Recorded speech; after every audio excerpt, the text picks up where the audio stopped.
say cheers. So Cheers, good to be Karen. here, and you've had our wines on your list for quite a while, and it's just been great that you support us. So tell us a little bit about why you have chosen Creation, and particularly the Merlot. Well, we've been a fan of Creation wines for, nearly 6 years now. And every time I do a wine list, it never comes to mind to take Creation wines off. It's satisfied every time, and there's no other wine like that, especially from Hermanus' side. I mean, you get a lot of stuff coming from Hermanus' side, and it's difficult to filter through what is actually great. And the one farm that consistently gives us pleasure is Creation. So I think it's got to do with the climate, and I just want to say thank you for consistently choosing Creation. So, Oh, you're very welcome. Let's taste the wine, and you tell me a little bit about what you're tasting notes are. Well, first thing that I can see, and this is the 2014 vintage that we're having. It's fairly young, beautiful color. I mean, it's amazing. What is that? That's very garnet, almost, yeah. Beautiful. But it doesn't have that purple. You know, a lot of young wines got this purple tinge to it. It doesn't have that. It's very elegant, and it's beautiful gradation all the way to the meniscus. It's absolutely amazing. On the nose. Yes, it is like garnet. A touch of mint coming through, and that's Merlot for me. Merlot is for me a mint. It's got to have a hint of freshness to it. Huh? Together with that, you've got this explosion of fruits, red fruits mostly. I get such amazing plums coming through in this wine. Really beautiful. Nice juicy fruits, fleshy fruits. It's textbook Merlot, I would say. What's different with the Creation though is it's got a lot more structure, a lot more balance. It's absolutely delicious, amazing. Okay, well.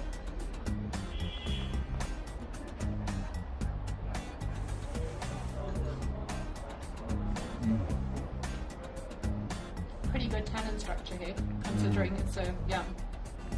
I must say, if you give me this wine blind, I wouldn't guess it's Merlot. I wouldn't. I don't know. Do they blend a little bit of cab into it? What's going on here? No, this is 100% This structure is Merlot. absolutely amazing. Yeah. And I think it's got something to do with the slow ripening process that's happening on the farm. The very rich clay loam soils. The clay soils. Yeah. So no water stress on the leaves, which means that's what gives the physiological ripening is the chlorophyll in the leaves. And when you have too much water stress, when it gets too hot, when the climate's too hot and there's not enough groundwater, so there's too much transpiration, then what happens is the leaves shut down and you don't get that beautiful ripening on the skins of the berries. Absolutely beautiful.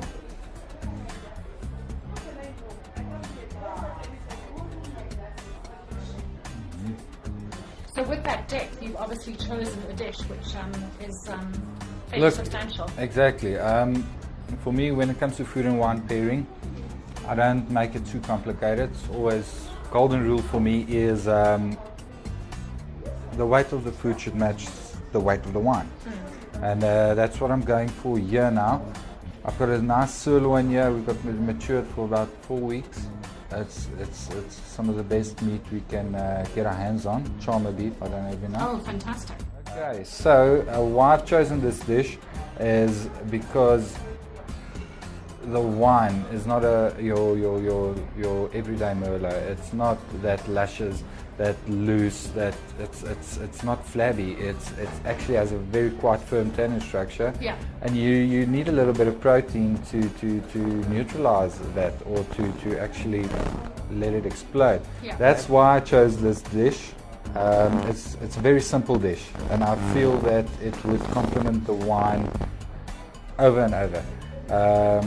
What we've got here, we've got the sirloin steak, 300 grams. We cook it in the pizza oven with a little bit of olive oil, a tiny bit of balsamic reduction. We season it before the time, bay leaves and a touch of chili, freshly chopped chili.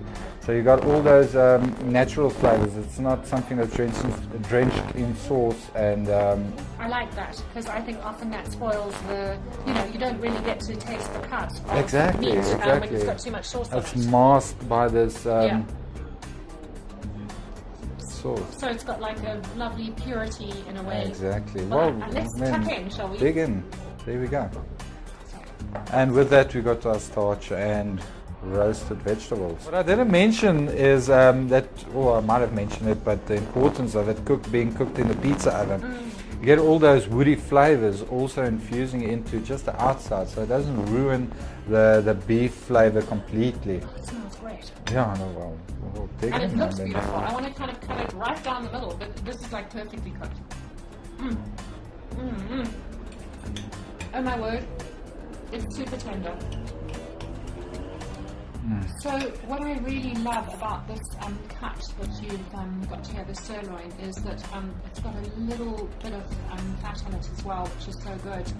Gives sort of just adds a little bit of texture to the dish, and of course the great thing is that the fat also just improves the tannin structure because it polymerizes the tannins on the merlot, and you need some tannins in order to be able to